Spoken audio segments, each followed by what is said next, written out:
আসসালামু আলাইকুম সুপ্রিয় শিক্ষার্থীরা, রসায়ন পাঠশালার অনলাইন ক্লাসে স্বাগত জানাচ্ছি। আশা করি তোমরা সকলেই ভালো আছো। আজকে আমি যে বিষয়টি নিয়ে এসেছি এটি রসায়ন প্রথম পত্রের প্রথম অধ্যায় ল্যাবরেটরির নিরাপদ ব্যবহারের দ্বিতীয় লেকচার। আমি এর আগের লেকচারটি ইউটিউবে আপলোড করেছি। সেখানে পলবঙ্গি ব্যালেন্স এবং ডিজিটাল ব্যালেন্স এবং তার সাথে প্রমাণ দ্রবণ কাকে বলে এবং প্রমাণ দ্রবণ কিভাবে তৈরি করতে হয় সেটা আমরা দেখিয়েছিলাম। সেই ক্লাসের পরবর্তী যে ক্লাসটি এটি মূলত রাসায়নিক গণনা বিষয়ক ক্লাস। এটি মোল, মোলারিটি এবং মোলার দ্রবণ নিয়ে আমাদের আজকের দ্বিতীয় লেকচার। এখন প্রশ্ন জাগতে পারে, এটি তো রসায়ন দ্বিতীয় পত্রেও আছে। রসায়ন দ্বিতীয় পত্রের তৃতীয় অধ্যায় পরিমাণগত রসায়নের ভিত্তিটা হচ্ছে মূলত এই টপিকটার উপরে। সুতরাং তোমরা যদি এই টপিকটা ভালো করে বুঝো তাহলে রসায়ন প্রথম পত্রের প্রথম অধ্যায়ে যেমন পারপাস সার্ভ হবে, দ্বিতীয় পত্রের তৃতীয় অধ্যায়ের একটা বড় অংশ কিন্তু এখানে শেখা হয়ে যাবে। এবং পরিমাণগত রসায়ন বা গণনা বিষয়ক রসায়নের ভিত্তি মূলত এই কয়েকটি জিনিসের উপরে। এগুলো যদি তুমি ভালো করে দেখো, এগুলো যদি ভালো করে তুমি অনুধাবন করতে পারো, আমি বিশ্বাস করি রাসায়নিক গণনা বিষয়ক যত সমস্যা তোমাদের সামনে আসবে এগুলো তোমরা খুব সহজেই সমাধান করতে পারবে। দেখো, আমি আজকের যে বিষয়গুলো আলোচনার জন্য স্থির করেছি সেগুলো কি কি? মোল কি, মোলারিটি এবং মোলালিটি কি, মোলার দ্রবণ কি, মোলারিটি বিষয়ক গণনা। এর মাঝে আরও ছোট ছোট কিছু বিষয় আসবে যেগুলো তোমাদের জন্য খুবই গুরুত্বপূর্ণ। এই জন্য আমি বলবো আজকের ক্লাসটি খুব মনোযোগ দিয়ে ফলো করবা, একেবারে শুরু থেকে শেষ পর্যন্ত মনোযোগ দিয়ে দেখবা, তাহলে তোমাদের এটি উপকারে আসবে। এবং আজকের ক্লাসটি করার সময় অবশ্যই ক্যালকুলেটর সাথে নিয়ে এবং খাতা কলম সাথে নিয়ে বসে যাবা। আমি বিভিন্ন সময় বিভিন্ন কাজ করতে দিব বা যেগুলো নোট করতে বলবো সেগুলো তোমরা নোট করে নিবা। এবং আজকের সম্পূর্ণ ক্লাসে গুরুত্বপূর্ণ, এখানে কোনো একটি অংশও গুরুত্বহীন নয়। এই জন্য আমি আবারও বলতেছি, তোমরা ক্লাসটি খুব মনোযোগ দিয়ে করো, আশা করি লাভবান হবে। আমরা এখন ইন্ডিভিজুয়ালি প্রত্যেকটা পয়েন্ট নিয়ে আলোচনা করব। আর তোমরা প্রথম পত্রের এই অধ্যায়টি পড়ার সাথে সাথে যদি দ্বিতীয় পত্রের তৃতীয় অধ্যায়ে এই রিলেটেড কোনো টপিক পেয়ে যাও, অবশ্যই পাবে। সেটা যদি একসাথে পড়ো তাহলে আমি মনে করি তোমাদের এই পড়াটা একটু কম্প্রিহেন্সিভ হবে এবং আরও বেশি তোমরা লাভবান হবে। এই জন্য আমার সাজেশন হচ্ছে এই অধ্যায়ের এই অংশটুকু পড়ার সাথে সাথে তুমি দ্বিতীয় পত্রের একটা বই কালেক্ট করে তৃতীয় অধ্যায়ের ওখানে দেখবা যে এই বিষয়গুলো আবার আলোচনা করা আছে এবং ডিটেইল আছে, ওখানে বেশ কিছু গাণিতিক সমস্যার সমাধান করা আছে, এগুলো তোমরা ফলো করবা। আমার এই লেকচারের পরের ক্লাসে আমি টাইট্রেশন দেখাবো। টাইট্রেশনটা পুরো একটা ক্লাসে আমি দেখাবো, যেটি রসায়ন প্রথম পত্রেও যেমন গুরুত্বপূর্ণ, এটি রসায়ন দ্বিতীয় পত্রেও গুরুত্বপূর্ণ। এই জন্য নেক্সট লেকচারের আগে তোমরা যদি এই লেকচারটা ভালো করে বোঝো, এইটা আমার সাজেশন, তুমি ভালো করে ফলো করো। প্রিয় শিক্ষার্থীরা, প্রথমেই আমরা দেখব মোল কাকে বলে বা মোল কি। দেখো, আমি একটা ডেফিনেশন এখানে লিখেছি। মোল হচ্ছে সাধারণভাবে গ্রামে প্রকাশিত আণবিক বা পারমাণবিক ভরকে মোল বলে। আরেকটু ব্যাপক অর্থে যদি আমি বলি, যতটুকু রাসায়নিক সত্তা অ্যাভোগাড্রো সংখ্যক কণা কি আমি বলতেছি, কণাগুলো হচ্ছে পরমাণু, অণু, আয়ন বা অন্য কিছু যদি হয়, সেই সংখ্যক ধারণ করে তাকেই মূলত মোল বলে। মোলের ডেফিনেশনটা বোঝা দরকার। যদি আমি মোল গণনা করতে চাই তাহলে যেটি হবে অ্যাভোগাড্রো সংখ্যক মোল, অ্যাভোগাড্রো সংখ্যক কণা। বিজ্ঞানী অ্যাভোগাড্রো একটা হিসেব ক্যালকুলেশন, গাণিতিকভাবে একটা তত্ত্ব প্রতিষ্ঠা করেছে। সেটি হচ্ছে অ্যাভোগাড্রোর সংখ্যাটা হচ্ছে, এই সংখ্যাটাকে বলা হয় অ্যাভোগাড্রোর সংখ্যা। এতগুলো অণু যে জায়গায় যে রাসায়নিক সত্তার মধ্যে থাকবে বা যে কোয়ান্টিটির মধ্যে থাকবে সেই অংশটুকুকে আমরা বলবো 1 মোল। যদি পারমাণবিক গণনা করি আমরা, তাহলে এই সংখ্যক কণা যে এতগুলো পরমাণু যে রাসায়নিক সত্তার মধ্যে থাকবে ওইটুকু রাসায়নিক সত্তাকে বা ওইটুকু রাসায়নিক আইডেন্টিটিকে আমরা বলবো 1 মোল পরিমাণ। একইভাবে এতগুলো আয়ন যদি একটা কোনো জায়গায় থাকে সেই অংশটুকুকে আমরা বলবো 1 মোল পরিমাণ। তাহলে ব্যাপক অর্থে আমরা বলতে পারি অ্যাভোগাড্রোর সংখ্যার পরিমাণ পদার্থকে আমরা বলবো 1 মোল। এখন এইটা সংখ্যা তো গণনা করা সহজ কাজ না, it's a very big deal. এটা অনেক কঠিন একটা কাজ, কিন্তু যেটি করা যায় সেটি ভর মাপা যেতে পারে।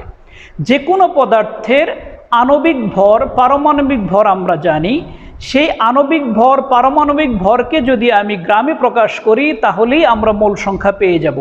এক্সাম্পল দিচ্ছি আমরা, অক্সিজেনের আণবিক ভর 32, আণবিক ভরের কোনো একক নেই, পারমাণবিক ভরের কোনো একক নেই, এটি তোমরা মাধ্যমিক লেভেলে পড়ে এসেছো।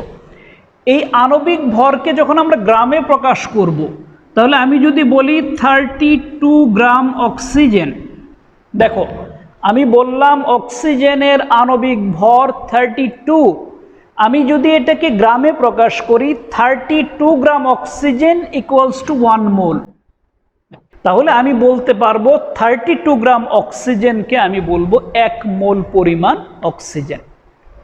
সোডিয়ামের পারমাণবিক ভর, সোডিয়ামের পারমাণবিক ভর, সোডিয়ামের পারমাণবিক ভর 23।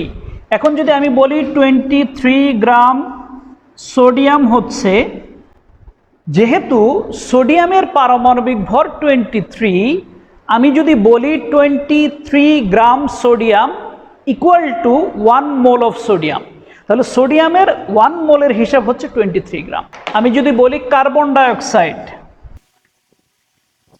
কার্বন ডাইঅক্সাইডের আণবিক ভর 44, এখন 44 গ্রাম কার্বন ডাইঅক্সাইড ইকুয়াল টু 1 মোল, তাহলে 44 গ্রাম কার্বন ডাইঅক্সাইড হবে 1 মোল। এই বিষয়টা তোমরা একটু ভালো করে জেনে রাখো, যে কোনো পদার্থের আণবিক ভর পারমাণবিক ভর আমরা জানি, এটাকে শুধু গ্রামে প্রকাশ করলেই যে পরিমাণটা পাবো সেটা হচ্ছে 1 মোল পরিমাণ। এখন যদি আমি বলি 88 গ্রাম, 88 গ্রাম কার্বন ডাইঅক্সাইড ইকুয়ালস টু কত মোল? ভেরি ইজি, কোনো একটা পদার্থের আমি যদি প্রশ্ন করি 88 গ্রাম কার্বন ডাইঅক্সাইডের মোল সংখ্যা কত, খুবই সহজ। আমরা কি করব, যে ভর দেয়া আছে তাকে আণবিক ভর দ্বারা ভাগ করব অথবা পারমাণবিক ভর দ্বারা ভাগ করব। দেখো আমার সূত্র হচ্ছে মোল ইকুয়াল টু ভর ডিভাইডেড বাই, দেখো আমি দুটি শব্দ লিখেছি, ভালো করে খেয়াল করো। কোনো পদার্থের যদি ভর দেওয়া থাকে গ্রামে, তাহলে আমরা মোল গণনা করব কিভাবে, সেই ভরকে আণবিক ভর অথবা পারমাণবিক ভর, যদি এটি অণু হয়ে থাকে তাহলে আমরা আণবিক ভর দ্বারা ভাগ করব। যেমন এটি যদি কার্বন ডাইঅক্সাইড হয় অথবা অক্সিজেনের অণু হয় তাহলে আমরা তাকে আণবিক ভর দ্বারা ভাগ করব। যদি এটি পরমাণু হয়ে থাকে তাহলে আমরা পারমাণবিক ভর দ্বারা ভাগ করব। যেমন যদি আমার শুধু সোডিয়াম গণনা করতে হয় তাহলে সেটাকে আমি সোডিয়ামের পারমাণবিক ভর দ্বারা ভাগ করব। এই হিসাবটা তোমরা একটু দেখে নিও। মোলের একটা সূত্র, আমি মোলের কয়েকটা সূত্র তোমাদেরকে শেখাবো। 1 নাম্বার সূত্র হচ্ছে মোল ইকুয়ালস টু ভর ডিভাইডেড বাই আণবিক ভর অথবা ভর ডিভাইডেড বাই পারমাণবিক ভর। এটি একটু লিখে নাও, এই কথাটুকু তোমরা যদি একটু লিখে নাও, নোট করে রাখো, তাহলে তোমাদের আমার পরবর্তী ক্লাসের পরবর্তী অংশটুকু বুঝতে তোমাদের জন্য সহজ হবে। তোমরা যে কাজটি করবে, যখন আমি লিখতে বলি আমি হয়তো সময় দিব না বোর্ডে, তোমরা ভিডিওটা পজ দিয়ে তারপরে লিখে নিবে, কারণ আমার সময় বাঁচানোর জন্য আমি এটাকে কন্টিনিউ করব।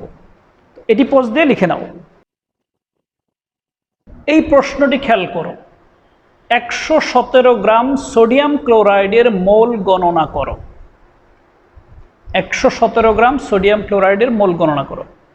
ভিডিওটা পজ দিয়ে এই কাজটা করে নাও, তারপর আমি দেখাচ্ছি। দেখো সুপ্রিয় শিক্ষার্থীরা, এখানে একটু সূক্ষ্ম বিষয় আছে, সূক্ষ্ম বিষয়টা তোমরা খেয়াল করো, এটি বোঝা দরকার। যেমন আমি কার্বন ডাইঅক্সাইডের আণবিক ভর বলেছি 44 গ্রাম। সোডিয়াম ক্লোরাইডের আণবিক ভর হিসেব করো, সোডিয়ামের 23, ক্লোরিনের হচ্ছে 35.5, এটি যোগ করলে হয় 58.5 গ্রাম। এই দুইটা বিষয়ের মধ্যে একটু পার্থক্য আছে, খুবই মনোযোগ দিয়ে শোনো, এই পার্থক্যটা তোমাদের সারা জীবন কাজে লাগবে। কার্বন ডাইঅক্সাইডের আণবিক ভর 44, সোডিয়াম ক্লোরাইডের আণবিক ভর 58.5। একটু পার্থক্য আছে, যেটি তোমরা খুব মনোযোগ দিয়ে দেখো, আশা করি ভবিষ্যতের জন্য এটি তোমাদের খুব কাজে লাগবে। কার্বন ডাইঅক্সাইডের আণবিক ভর 44, নো কনফিউশন। সোডিয়াম ক্লোরাইডের আণবিক ভর 58.5, এখানে একটু কনফিউশন আছে, এই কনফিউশনটা আমি দূর করতেছি। কার্বন ডাইঅক্সাইড আণবিক ভরের ডেফিনিশন কি? আণবিক ভরের ডেফিনিশন হচ্ছে এক অণু কোনো পদার্থের ভর, তার সাথে কার্বন পরমাণুর 12 ভাগের 1 ভাগ, কার্বন 12 পরমাণুর 12 ভাগের 1 ভাগের যে তুলনা, সেটাকে আমরা বলি আণবিক ভর।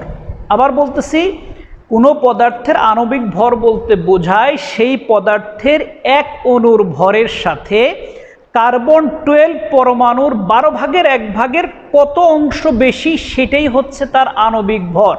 কার্বন পরমাণুর 12 ভাগের 1 ভাগ দিয়ে ভাগ করলে যেটা পাওয়া যায় সেটি তার আণবিক ভর, পরমাণুর ক্ষেত্রে পারমাণবিক ভর। প্রশ্নটা হচ্ছে, সোডিয়াম ক্লোরাইড কার্বন ডাইঅক্সাইড আণবিক অবস্থায় পাওয়া সম্ভব, বাট সোডিয়াম ক্লোরাইড বা এরকম যেগুলো আয়নিক পদার্থ আছে, sodium chloride, calcium chloride, magnesium chloride, potassium chloride, sodium bromide, এরকম যত আয়নিক পদার্থ আছে, আয়নিক যৌগ আছে, বা তোমার তড়িৎযোজী যে যৌগগুলো আছে, সেগুলো আণবিক অবস্থায় পাওয়া যায় না।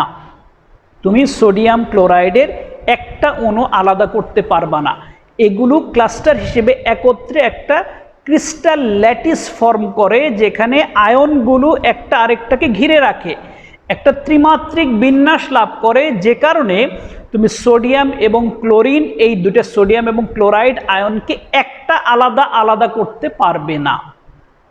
যে কারণে আমরা একটা শব্দ ব্যবহার করি, সেটি হচ্ছে ফর্মুলা ভর, ফর্মুলা ম্যাস বা ফর্মুলা ভর বলা হয়।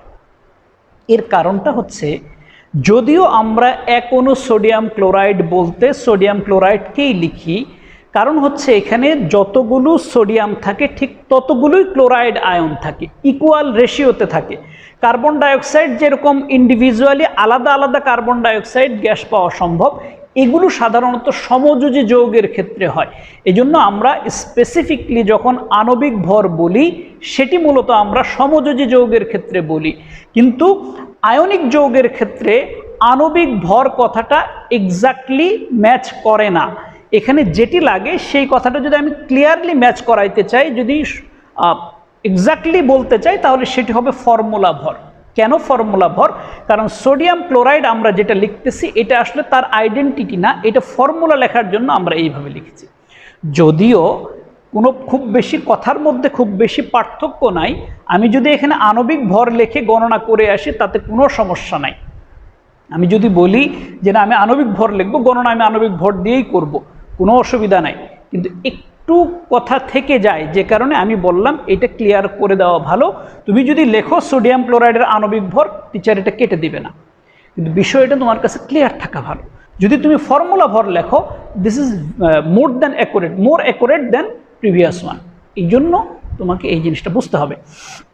তাহলে দেখো, কার্বন ডাইঅক্সাইডের আণবিক ভর যদি আমি 44 বলি, সোডিয়াম ক্লোরাইডের আণবিক ভর বলতে পারি, কিন্তু আমি যদি অ্যাকুরেটলি লিখতে চাই তাহলে আমি বলবো এটার ফর্মুলা ভর হচ্ছে 58.5।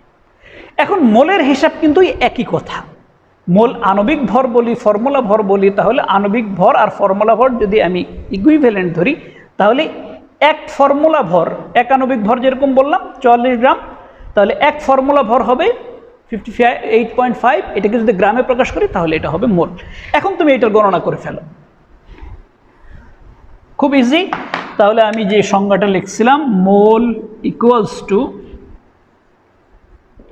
ভর ডিভাইডেড বাই আণবিক ভর এখানে না লিখে আমি লিখব ফর্মুলা ভর।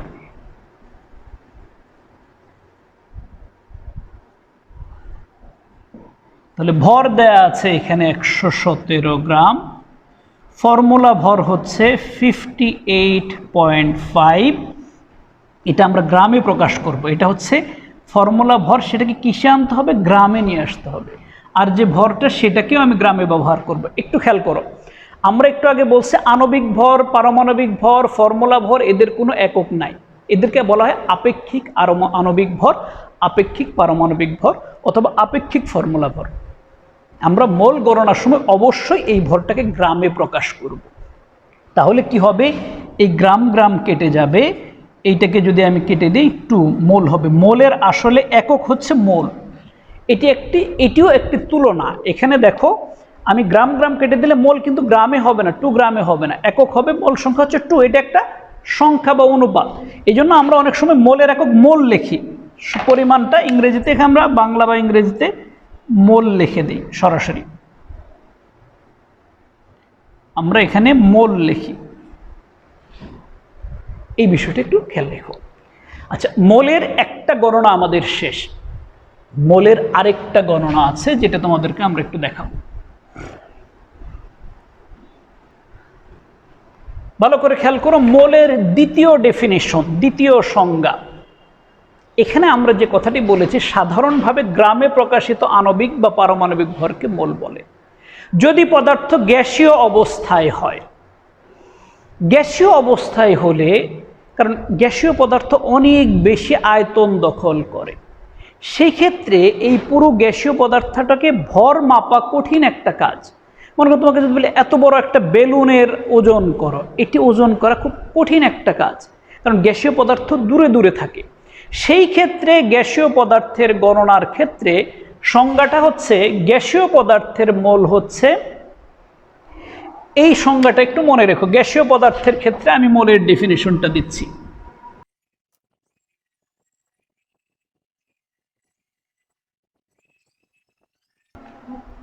দেখো ডেফিনিশনটা একটু অন্যরকম, তোমরা বিষয়টা বুঝতে পারলে হলো। এসটিপি বা এনটিপিতে 22.4 লিটার আয়তনে যতটুকু গ্যাস থাকে ওই পরিমাণটাকে আমরা বলবো 1 মোল গ্যাস।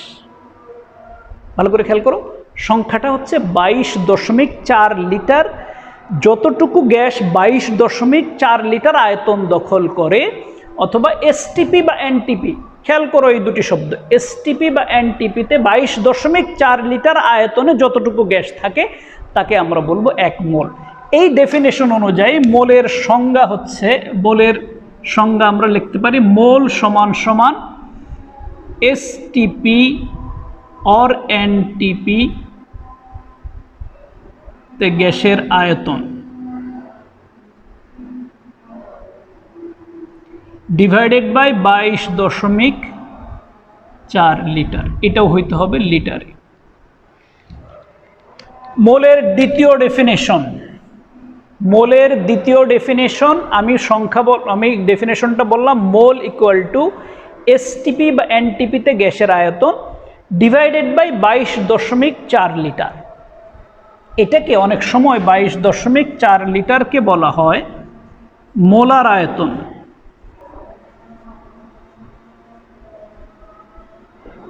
এটা এসটিপিতে বা এনটিপিতে। দেখো 22.4 লিটারকে বলা হয় মোলার আয়তন, যা এসটিপি বা এনটিপিতে। এখন কোশ্চেন হচ্ছে, স্যার এসটিপি বা এনটিপি কি জিনিস? এসটিপি এনটিপির ডিটেল তোমরা দেখে নিও, এখানে আছে স্ট্যান্ডার্ড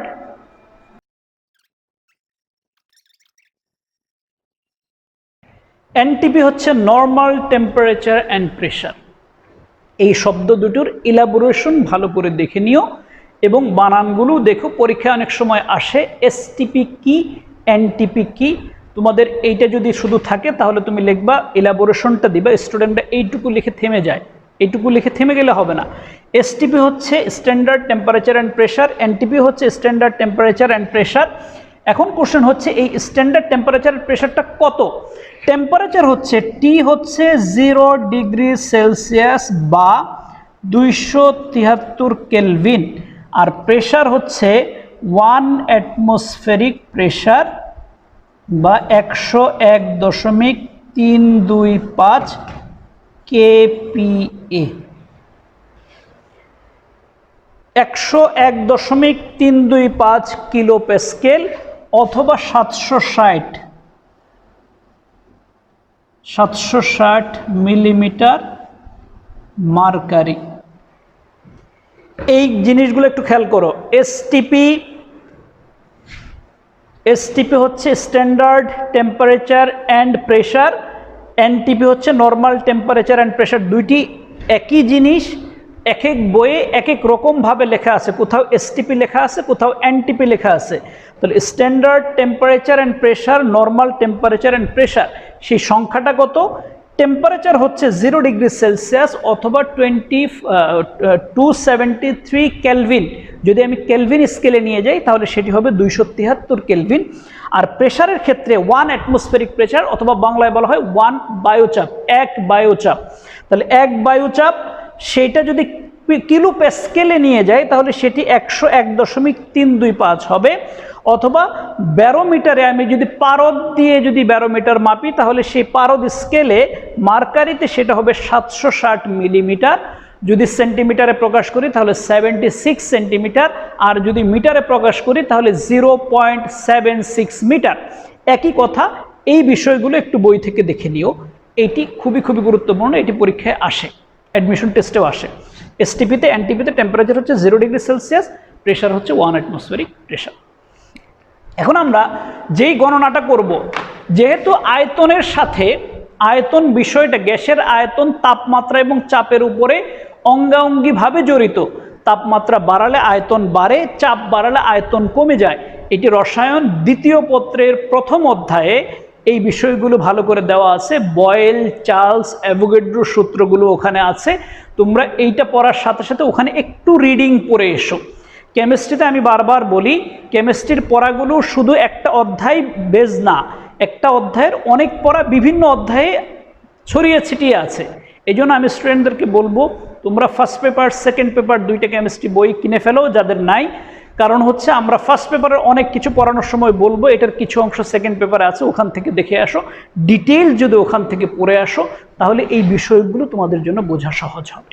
এখন টেম্পারেচার যদি চেঞ্জ হয়, প্রেশার যদি চেঞ্জ হয়, তাহলে এই আয়তনটা, মোলার আয়তন যেটি আমরা বলেছিলাম 22.4 লিটার, সেটি চেঞ্জ হয়ে যাবে। এই বিষয়টা একটু তোমরা দেখে আসবে। তাহলে আমি যে কথাটি বললাম, মোলের দ্বিতীয় ডেফিনেশন হচ্ছে এটি। প্রথমটা ছিল যদি ভর দেওয়া থাকে তাহলে আণবিক ভর, পারমাণবিক ভর অথবা ফর্মুলা ভরের গ্রামে প্রকাশ করে সেটাকে আমরা ভাগ করলে আমরা বল পেয়ে গেছি। যদি গ্যাসীয় পদার্থের ক্ষেত্রে আয়তন দেওয়া থাকে, মাইন্ড ইট ইজ গ্যাসীয় পদার্থ, এটি কিন্তু তরল বা কঠিন পদার্থের ক্ষেত্রে প্রযোজ্য নয়। তুমি যদি মনে করো তরল পদার্থের আয়তন দেওয়া আছে 22.4 দিয়ে ভাগ করে মোল সংখ্যা গণনা করে দিয়ে আসবা। আমি কিছু স্টুডেন্টদের খাতায় এরকম দেখি। আমি যদি বলি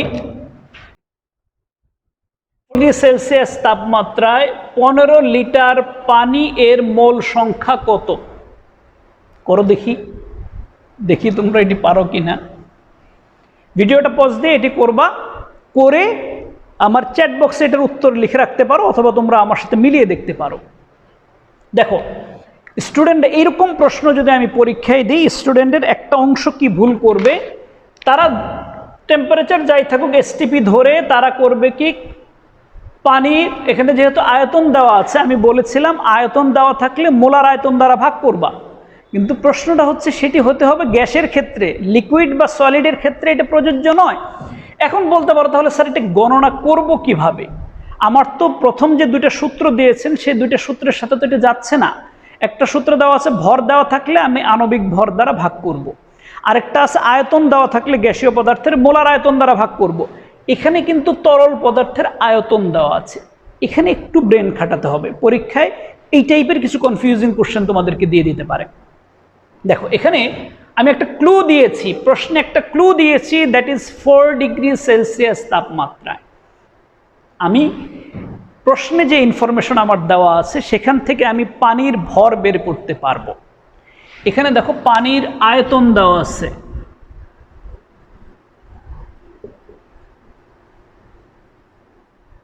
পানির আয়তন দেওয়া আছে 15 লিটার, টেম্পারেচার বলা আছে 4 ডিগ্রি সেলসিয়াস তাপমাত্রা।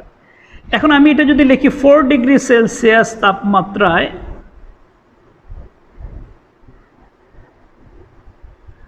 পানির ঘনত্ব 1 কেজি পার লিটার।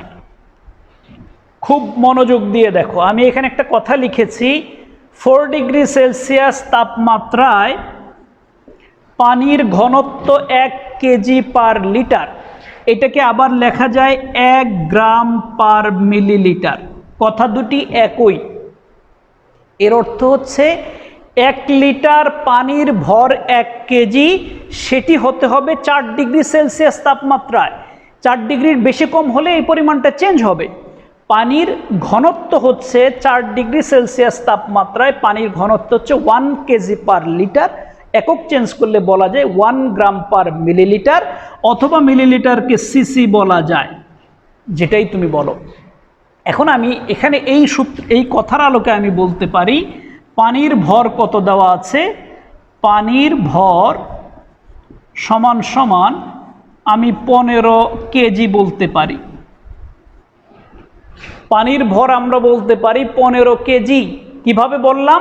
এটার একটা সূত্র হচ্ছে, ঘনত্বের যে ডেফিনেশন এখানে একটু লিখি। ঘনত্বের সংজ্ঞা হচ্ছে, ঘনত্ব যেটাকে আমরা সরাসরি লিখি, ঘনত্ব সমান সমান হচ্ছে, সূত্র দেখো, ভর ভাগ আয়তন। ভর ভাগ আয়তন। যে কোনো পদার্থের ভর ওই পদার্থের আয়তন দ্বারা, ভরকে আয়তন দ্বারা ভাগ করলে যেটি পাই সেটি হচ্ছে ঘনত্ব। এখন আমার ডেফিনেশনে দেওয়া আছে আয়তন দেওয়া আছে, আমাকে ভর বের করতে হবে। তাহলে আমি ভর সমান সমান কি লিখতে পারি? ভর সমান সমান আয়তন গুণন ঘনত্ব।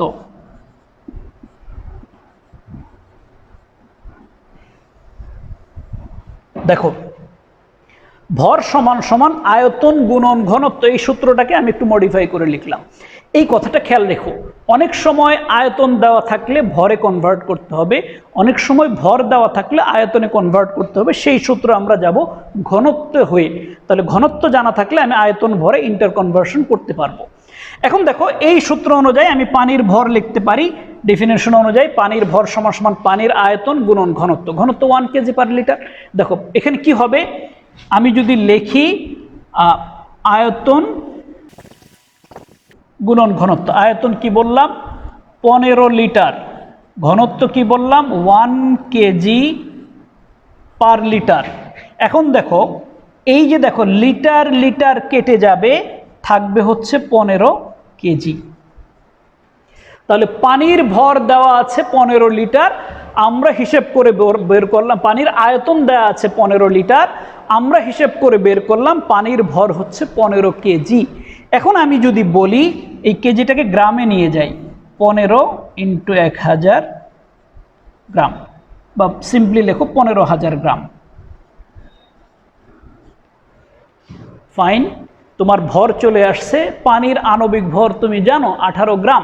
এখন তুমি যে কাজটা করতে পারো, এটুকু আমি মিশিয়ে দিই।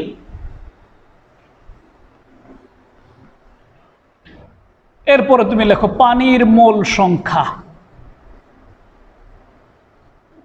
সমান সমান হচ্ছে, প্রশ্নে দেওয়া আছে বা ক্যালকুলেশন করে আমরা বের করলাম 15,000 গ্রাম ডিভাইডেড বাই 18 গ্রাম। এটি ক্যালকুলেটর দিয়ে বের করো, সেটি হচ্ছে তোমার প্রশ্নের উত্তর। আশা করি তোমাদের প্রশ্নের তোমরা যে কাজগুলো করেছো, তোমরা যে সলভ করেছো তার সাথে যদি মিলে যায় দ্যাটস ফাইন, যদি না মিলে তাহলে দেখো কোথায় তুমি ভুলটা করেছো। তো সুপ্রিয় শিক্ষার্থীরা, এইভাবে কনফিউশনগুলো দূর করতে হবে। তৃতীয় যে সূত্রটা, অ্যাভোগাড্রোর সংখ্যা দিয়ে আমি গণনা করব, সেটি হচ্ছে যদি পদার্থের সংখ্যা দেওয়া থাকে। যেমন আমি যদি বলি 1 অণু নাইট্রোজেন এর মোল সংখ্যা কত? প্রশ্নটা দেখো, এরকম এমসিকিউ, এরকম প্রশ্ন অ্যাডমিশন টেস্টে এরকম প্রশ্ন অনেক আসে। যদি কোনো পদার্থের সংখ্যা দেওয়া থাকে তাহলে তুমি যে কাজটি করবা নির্দ্বিধায় অ্যাভোগাড্রোর সংখ্যা দ্বারা ভাগ করে দিবা। এটি মোলের তৃতীয় সংজ্ঞা। 3 নম্বর সংজ্ঞা হচ্ছে মোল সমান সমান পদার্থের সংখ্যা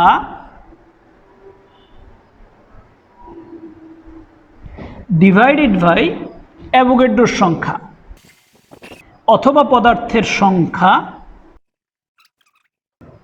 কোনো বইয়ে 6.022 আছে, কনফিউশন হওয়ার দরকার নেই, যেটাই করো অসুবিধা নাই। পদার্থের সংখ্যা ডিভাইডেড বাই অ্যাভোগাড্রোর সংখ্যা, সেটি তোমাদের মুখস্থ রাখতে হবে। 6.023 × 10⁻23। পরীক্ষায় স্টুডেন্টরা কিন্তু এখানে একটা মাইনাস দেয় অনেক সময়। No, don't do this. এখানে কোনো মাইনাস হবে না, এটি একটা অনেক বড় সংখ্যা। এই সংখ্যা দ্বারা ভাগ করলেই তুমি পেয়ে যাবে।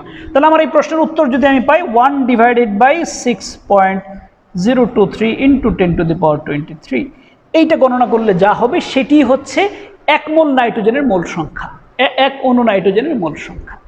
এই গণনাগুলো তোমরা করবা। আমি যে 3টা সংজ্ঞা বললাম, 3টা ডেফিনেশন মোলের, অবশ্যই এটি তোমরা একটা কাগজে লিখে তোমাদের টেবিলের সামনে, পড়ার টেবিলের সামনে লিখে রাখবা, যাতে এটি বারবার চোখের সামনে পড়ে। পরীক্ষায় সহজ সহজ বিষয়গুলো স্টুডেন্টরা ভুল করে আসে, তখন খুব খারাপ লাগে। এই জন্য এই বিষয়গুলো যাতে কনফিউশন সৃষ্টি না করে তোমরা সেই দিকে খেয়াল রাখবা। এখন আমি পরের স্টেপে চলে যাব, আমরা মোলারিটি, মোলালিটি এবং মোলারিটি গণনার দিকে যাব। প্রিয় শিক্ষার্থীরা, এখন আমরা দেখব মোলারিটি কাকে বলে।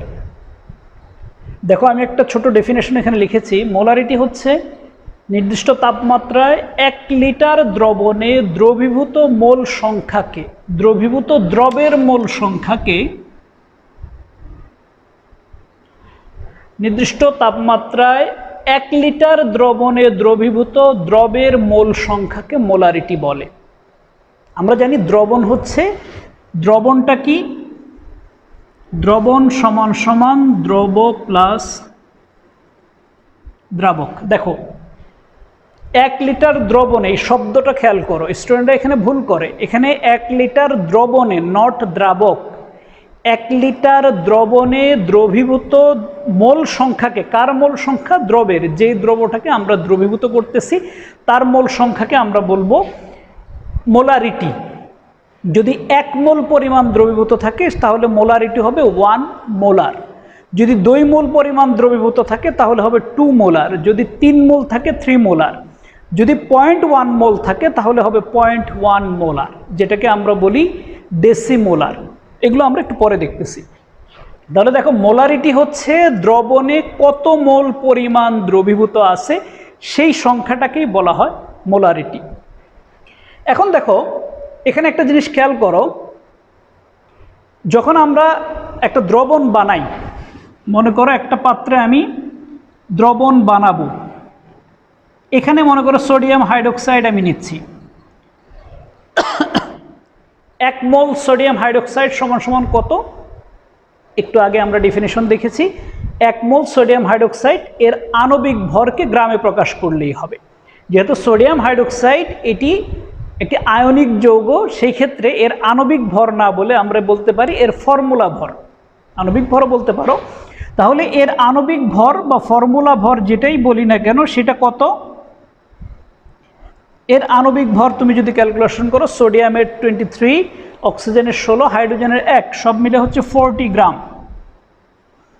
এটা হচ্ছে গ্রাম আণবিক ভর। আণবিক ভরকে যদি আমি গ্রামে প্রকাশ করি তাহলে সেটা হবে 1 মোল পরিমাণে। That means 1 mole sodium hydroxide equals to 40 gram of sodium hydroxide. এখন 40 গ্রাম সোডিয়াম হাইড্রোক্সাইড এখানে আমি নিব, নিয়ে এই দ্রবণে পানি দিয়ে দিয়ে এটাকে আমি 1 লিটার বানাবো। দ্রাবক কতটুকু সেটি আমার দেখার বিষয় নয়। তাহলে দ্রবীভূত হচ্ছে 40 গ্রাম আমি সোডিয়াম হাইড্রোক্সাইড নিয়ে আমি যে দ্রবণটা বানাবো সেই দ্রবণটার আয়তন হবে 1 লিটার। তখন এই দ্রবণকে আমি বলবো 1 মোলার দ্রবণ। এটাকে প্রকাশ করা হয় বড় হাতের এম দ্বারা। বড় হাতের এম মানে হচ্ছে মোল পার লিটার। এই বড় হাতের এম বা মোলারিটিকে যদি আমি ভেঙে লিখি তাহলে হবে মোল পার লিটার। অনেক বইয়ে এটাকে লেখা থাকে মোল পার ডেসিমিটার কিউব। এই মোল পার লিটারকে যদি আমি স্মার্ট ওয়েতে প্রকাশ করতে চাই তাহলে লেখা হয় এইভাবে, মোল লিটার ইনভার্স। খেয়াল করো, মোল লিটার ইনভার্স। এই জিনিসটা একটু ভালো করে দেখো। আমরা যখন মোলারিটি প্রকাশ করি, বড় হাতের এম দ্বারা প্রকাশ করি, এর মানেই হচ্ছে 1 লিটার দ্রবণে 1 মোল পরিমাণে দ্রবীভূত আছে। এটাকে আরেকটু স্মার্ট ওয়েতে প্রকাশ করা যায়। লিটার নিচে আছে, আমি যদি এটাকে উপরে নিয়ে যাই, সূচকের নিয়মে এখানে একটা ইনভার্স আসবে, সেই কাজটা আমি করতে পারি। একইভাবে আমি মোল পার ডেসিমিটার কিউবকে আমি লিখতে পারি মোল ডেসিমিটার ইনভার্স কিউব। একই হিসেব, এই কিউবটাকে যদি আমি সূচকের নিয়মে নিচ থেকে উপরে নিয়ে যাই তাহলে এখানে কি হবে, এই যে দেখো ইনভার্স 3 আসতেছে। এই দুইটা মনে রেখো, কোনো বইয়ে এইভাবে লিখবে, কোনো বইয়ে এইভাবে লিখবে, কোনো বই এইভাবে লিখবে, কোনো বই এরকম লিখবে। এই 5টা ওয়েতে মোলারিটিকে প্রকাশ করা যেতে পারে। এই জন্য সবগুলো যদি তোমার জানা থাকে তাহলে যে কোনো কোশ্চেনে বা যেভাবে আসুক না কেন কনফিউশন সৃষ্টি হবে না। তাহলে মোলারিটি কি জিনিস এটা তোমরা জানলাম, এটি ভেরি ইজি, এটা কঠিন কোনো বিষয় না, এটা তোমরা আরেকবার বই থেকে পড়ে নিও। আমরা মোলারিটি গণনা একটু পরে দেখতেছি। মোলারিটির একটা সমস্যা আছে, দেখো দেখি তোমরা কোনো আইডেন্টিফাই করতে পারো কিনা এখানে কি সমস্যা আছে। তোমাদের একটা কুইজ, সেটি হচ্ছে এই ভিডিওটা পজ দিয়ে 1 মিনিট চিন্তা করবা যে মোলারিটির একটা সমস্যা আছে। দ্রবণ যদি আমি মোলারিটিতে গণনা করি একটা সমস্যার সৃষ্টি হবে, সেই সমস্যাটা কি ধরতে পারো কিনা। আচ্ছা, আমি তোমাদেরকে বলে দিচ্ছি। এখানে দেখো নির্দিষ্ট তাপমাত্রা একটা কথা বলা আছে, আর এখানে আয়তন দেওয়া আছে 1 লিটার। আমরা যখন দ্রবণ বানাই, আমরা সাধারণত এখন আজকে আমার রুম টেম্পারেচার হচ্ছে এই মুহূর্তে 27 ডিগ্রি সেলসিয়াস। এটি যখন শীতকালে যাবে তখন 16, 17, 12, 13, 14, 15 ডিগ্রি সেলসিয়াস হবে। আবার যখন প্রচণ্ড গরম হয় এটি 35, 36, 37 ডিগ্রি সেলসিয়াস হয়। এখন মনে করো তুমি শীতকালে একটা দ্রবণ বানালে, শীতের মধ্যে টেম্পারেচার ছিল 12 ডিগ্রি সেলসিয়াস, তুমি একটা দ্রবণ বানিয়ে রাখলা। এই দ্রবণটা প্রাইমারি স্ট্যান্ডার্ড পদার্থ দিয়েই মনে করো বানিয়েছো। গরমকালে যখন টেম্পারেচার 35 ডিগ্রি সেলসিয়াস, তখন ওই দ্রবণের ঘনমাত্রা কিন্তু চেঞ্জ হয়ে যাবে। কেন চেঞ্জ হয়ে যাবে? কারণ আমরা এখানে বলতেছি দেখো আয়তনের উপর তাপমাত্রার প্রভাব কাজ করে। যে কোনো পদার্থ, তরল পদার্থ, কঠিন পদার্থ, তাপমাত্রা বাড়লে এটা আয়তনে প্রসারিত হয়, তাপমাত্রা কমলে সংকুচিত হয়। উল্টাটাও প্রযোজ্য। গরমের সময় আমি একটা দ্রবণ বানিয়ে রেখে দিলাম, শীতকালে এটা কি হয়ে যাবে, আয়তন কমে যাবে। আয়তন কমে গেলে কি হয়ে যাবে, ঘনমাত্রা চেঞ্জ হয়ে যাবে। এই জন্য মোলারিটির একটা বড় সমস্যা হচ্ছে এটি তাপমাত্রার উপর নির্ভরশীল। শব্দটা, লাইনটা মনে রাখো, এটা বারবার মনে রাখার চেষ্টা করো, কয়েকবার বলে মুখস্থ করার চেষ্টা করো। মোলারিটি তাপমাত্রার উপর নির্ভরশীল, কারণ হচ্ছে মোলারিটি গণনা করা হয় আয়তন দিয়ে, আর আমরা জানি যে কোনো পদার্থের আয়তন তাপমাত্রার উপর নির্ভর করে। তাপমাত্রা পরিবর্তন হলে আয়তনের পরিবর্তন হয়। এই জন্য যেখানে তাপমাত্রার ফ্ল্যাকচুয়েশন হয় সেই জায়গায় আমরা মোলারিটি খুব বেশি ব্যবহার করি না। আমাদের দেশে খুব বেশি ভ্যারি করে না, কিন্তু কোথাও কোথাও দেখা যায় টেম্পারেচার -25, আবার এক সময় দেখা যায় যে এটা টেম্পারেচার 35, +35। তাহলে এই যে গ্যাপটা, অনেক বেশি গ্যাপ সৃষ্টি হয়, এইরকম জায়গাতে মোলারিটি ব্যবহার করাটা সমস্যাজনক। সেই ক্ষেত্রে আমরা একটা নতুন মাত্রা বা নতুন প্যারামিটার তৈরি করব। সেই প্যারামিটারটার নাম হচ্ছে মোলালিটি। মোলালিটি কাকে বলে আমরা একটু দেখি।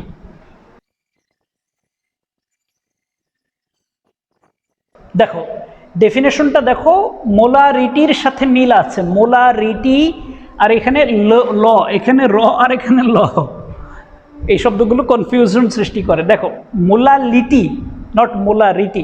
মোলালিটি হচ্ছে 1 কেজি দ্রাবকে, পার্থক্যটা খেয়াল করো এখানে এবং এখানে। দেখো এখানে আমরা ব্যবহার করতেছি দ্রাবকের ভর, নট আয়তন। এখানে ছিল 1 লিটার দ্রবণ, আর এখানে হচ্ছে 1 কেজি দ্রাবক। এই দুইটা পার্থক্য, বিগ ডিফারেন্স। এখানে ডিফারেন্সটা হচ্ছে 1 কেজি দ্রাবকে দ্রবীভূত দ্রবের মোল সংখ্যাকে মোলালিটি বলে। মানে লাস্টের লাইনটুকু ঠিক আছে। প্রথম অংশটুকু এখানে পার্থক্য হচ্ছে এটা দ্রবণ আর এটা হচ্ছে দ্রাবক। এর মানে হচ্ছে মনে করো পানিতে আমি চিনি দ্রবীভূত করব, অথবা পানিতে আমি লবণ দ্রবীভূত করব। পানি প্রথমে আমি ওজন করে নেব 1 কেজি, হোয়াট এভার আয়তনের বিষয় নেই। কারণ হচ্ছে টেম্পারেচার যখন ভেরি করে 0 ডিগ্রিতেও পানির যা ওজন 100 ডিগ্রি বা বাষ্প হওয়ার আগে 100 ডিগ্রির কমে 99 ডিগ্রিতেও পানির ওজন। তাই পানির ভর কখনো তাপমাত্রার উপর নির্ভর করে না। এই জন্য মোলারিটির মধ্যে নিচেরটা দ্বিতীয়টা বা মোলারিটি তাপমাত্রার উপর নির্ভরশীল নয়। কেন নয়? কারণ এখানে আমরা আয়তন ব্যবহার করতেছি না, ভর ব্যবহার করতেছি এবং এখানে মোল সংখ্যা ব্যবহার করতেছি। এই দুইটাই কোনোটাই তাপমাত্রার উপর নির্ভরশীল নয়। কিন্তু প্রথম ক্ষেত্রে দেখো লিটার যেখানে আমি আয়তন ব্যবহার করতেছি এটি তাপমাত্রার উপর নির্ভরশীল। এই জন্য পরীক্ষায় অনেক সময় আসে নিচের কোনটি তাপমাত্রার উপর নির্ভরশীল, কোনটি তাপমাত্রার উপর নির্ভরশীল নয়। আমরা দুটি প্যারামিটার দেখলাম, আরও কিছু আছে, যেমন নরমালিটি আছে, মোল ভগ্নাংশ আছে, পিপিএম আছে, শতকরা হিসেব আছে। এগুলো অনেকগুলো বিষয় আছে যেগুলো আমরা আস্তে আস্তে দেখব। কিছু এখানে দেখব, কিছু দ্বিতীয় পত্রের 3য় অধ্যায় পরিমাণগত রসায়নে গিয়ে দেখব। তাহলে আমরা বুঝলাম মোলারিটি এবং মোলালিটি কি। আমরা এটি ল্যাবে ব্যবহার করি না, এটি আমরা ল্যাবরেটরিতে ব্যবহার করি না, তবে ডেফিনিশনটা তোমাদের জেনে রাখা জরুরি। এইটা আমরা ব্যবহার করি, এটা খুবই ভালো করে তোমরা দেখে নেবা মোলারিটি কি, মোলালিটি কি। ওকে, এখন আমি দেখব মোলার দ্রবণ কি। মোলার দ্রবণের কিছু গণনা তোমাদেরকে দেখাবো। মোলার দ্রবণ বলতে সাধারণত বোঝায় 1 মোলার যদি দ্রবণের ঘনমাত্রা হয়। দ্রবণের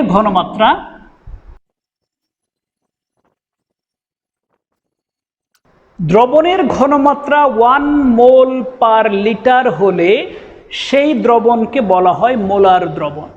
যেমন আমরা সেই ক্ষেত্রে আমরা ঘনমাত্রা বলি এইভাবে 1.0 মোলার। একটু আগেই বললাম যদি কোনো দ্রবণের ঘনমাত্রা 1 মোলার হয়, মানে হচ্ছে কোনো দ্রবণে 1 লিটার দ্রবণে যদি 1 মোল পরিমাণ দ্রবীভূত থাকে তাহলে সেটাকে আমরা বলি মোলার দ্রবণ। মোলার দ্রবণের কিছু ঘনমাত্রার পার্থক্যের উপরে কিছু পরিবর্তন আছে, কিছু নামের চেঞ্জ আছে। যেমন মোলার দ্রবণের সাথে একটা আছে সেমি মোলার দ্রবণ। সেমি শব্দের অর্থ হচ্ছে হাফ, সেমিফাইনাল মানে হচ্ছে ফাইনালের অর্ধেক। তাহলে সেমি মোলার দ্রবণ কি হবে? মোলার দ্রবণ যদি হয় 1.0 মোলার, সেমি মোলার হবে এর অর্ধেক। তাহলে আমি লিখতে পারি 1.0 ডিভাইডেড বাই 2 মোলার। সেমি শব্দের অর্থ হচ্ছে হাফ। পরীক্ষা অনেক সময় আসে সেমি মোলার দ্রবণ, স্টুডেন্টরা খেয়াল করে না, পরীক্ষায় যেটা দিয়ে আসছে ওইটা দিয়েই করে আসে। সেমি মোলার দ্রবণের ঘনমাত্রা সবসময় 1 ডিভাইডেড বাই 2। এটাকে যদি আমি লিখি তাহলে হবে 0.5 মোলার। সেমি মোলার শব্দের অর্থই হচ্ছে 0.5 মোলার, এটা মনে রেখো। একই রকম আছে ডেসিমোলার। ডেসি শব্দের অর্থ হচ্ছে ডেসিমিটার, ডেসিমাল মানে হচ্ছে দশমিক। দশমিক মানে কি? দশমাংশ। আমি যে শব্দটা লিখতেছি 1 মোলারকে আমি 10 দ্বারা যদি ভাগ করি, ডেসিমোলার মানে হচ্ছে 1 মোলার দ্রবণকে যদি আমি 10 দ্বারা ভাগ করি তাহলে সেটা হবে 0.1 মোলার। দেখো, মোলার হচ্ছে 1 মোলার, সেমিমোলার হচ্ছে 0.5 মোলার, ডেসিমোলার হচ্ছে 0.1 মোলার। সেন্টিমোলার, দেখো সেন্টিমোলার হচ্ছে 100 ভাগের 1 ভাগ। তাহলে 1 মোলার দ্রবণকে যদি আমি 100 ভাগ করি যে পরিমাণটা দাঁড়ায় সেটা হচ্ছে সেন্টিমোলার। তাহলে দেখো এটা হচ্ছে মোলার দ্রবণ, এটা সেমিমোলার দ্রবণ, এটা ডেসিমোলার, এটা সেন্টিমোলার। কনফিউশন করা যাবে না, এগুলো একটু ভালো করে পড়ে নিই। এগুলো এখন আমরা একটু দু একটা অঙ্ক দেখব, দেখে আজকের ক্লাসটা আমরা শেষ করব। এই বইটা যদি তোমাদের থাকে তাহলে এই বইয়ের 27 পৃষ্ঠায়, এটা অক্ষরপত্রের বই, 27 পৃষ্ঠায় একটা অঙ্ক আমি করাচ্ছি। যে কোনো বই নিয়ে টেনশন করার কিছু নেই, যে বইটাই আছে তোমরা সেখান থেকেই কোনো একটা অঙ্ক তোমরা এরকম অঙ্ক দেখে করে নিবা। প্রশ্নটা খেয়াল করো, প্রশ্নটা দেখো, সোডিয়াম কার্বনেট একটা দ্রব দেওয়া আছে, ঘনমাত্রা দেওয়া আছে 0.1 মোলার। প্রশ্নটা এরকমও বলতে পারতো 25 মিলিলিটার ডেসিমোলার সোডিয়াম কার্বনেট দ্রবণে কত গ্রাম সোডিয়াম কার্বনেট আছে। এই কথাটা না বলে কোনো প্রশ্নে বলতে পারতো ডেসিমোলার। দেখো, এই কথাটি না বলে ডেসিমোলারও বলতে পারতো, কনফিউশন সৃষ্টি হওয়া যাবে না। দেখো 25 মিলিলিটার 0.1 মোলার সোডিয়াম কার্বনেট দ্রবণে কত গ্রাম সোডিয়াম কার্বনেট আছে। আমার যে জিনিসটি লাগবে সোডিয়াম কার্বনেটের আণবিক ভর লাগবে। হিসেব করে ফেলো, 2টা সোডিয়াম, প্রতিটার ভর 23, একটা কার্বন 12, 3টা অক্সিজেন 16 গুণন 3, সবগুলো যোগ করলে হয় 106। আমরা যদি গ্রামে প্রকাশ করি, আণবিক ভরকে যদি গ্রামে প্রকাশ করি, এটি যদিও আমার লেখা দরকার ছিল গ্রাম আণবিক ভর, 106 গ্রাম। এখন মোল সংখ্যা কিন্তু আমি পেয়ে গেছি, 1 মোল কিন্তু 106 গ্রামে, মোলার দ্রবণ হলে 106 গ্রাম কি হতো, লাগতো। এখন আমি ঐকিক নিয়মে লিখতে পারি 1000 মিলিলিটার, 1 লিটারকে আমি 1000 মিলি লিখতেছি, কারণ প্রশ্ন দেওয়া আছে 25 মিলিলিটার। 1000 মিলিলিটার 1 মোলার দ্রবণে, দেখো আমার স্টেটমেন্টটা হচ্ছে ডেফিনেশন অনুযায়ী 1000 মিলিলিটার 1 মোলার দ্রবণে সোডিয়াম কার্বনেট থাকে 106 গ্রাম। ঐকিক নিয়মে আমি করব, এটাকে আমি লিখব 25 মিলিলিটার। আমি একটা স্টেপ করছি, এটা শুধু চেঞ্জ করছি। 1000 মিলিলিটার যদি এটা থাকে, ঐকিক নিয়মে 1-এ থাকে কত, 25-এ থাকে কত, এটা বলে দিতে পারবো। এখন দেখো আমি আরেকটা লিখতে পারি 25 মিলিলিটার। দেখো এই কথাটি আমি দ্বিতীয় লাইনটি বাদ দিয়ে সরাসরি তৃতীয় লাইন লিখতে পারতাম। তোমরা পরীক্ষায় দ্বিতীয় লাইন লেখার দরকার নাই। তুমি যদি ঐকিক নিয়মটা খুব ফাস্টলি করতে পারো, একটা লাইন স্কিপ করতে পারো চাইলে। 1000 ml 1 মোলারে থাকে 106 গ্রাম, 25 ml 1 মোলারে থাকে কত, আর পার্থক্যটা এখানে দেখো 25 ml 0.1 মোলারে থাকে, এই 0.1 দ্বারা গুণ করে দেব। এইটা সব কিছু করে আমরা যেটা পাচ্ছি সেটা হচ্ছে 0.265 গ্রাম। 0.265 গ্রাম আমার প্রশ্নের উত্তর আমি পেয়ে গেছি। তাহলে দেখো আমি বললাম 25 মিলিলিটার 0.1 মোলার সোডিয়াম কার্বনেট দ্রবণে থাকে, সোডিয়াম কার্বনেটের দ্রবণে সোডিয়াম কার্বনেট থাকে 0.265 গ্রাম।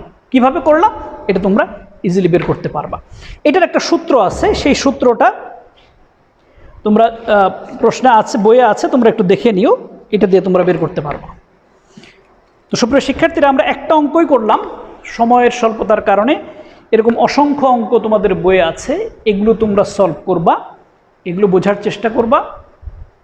এগুলো নিয়ে কোনো প্রশ্ন থাকলে চ্যাট বক্সে করতে পারো।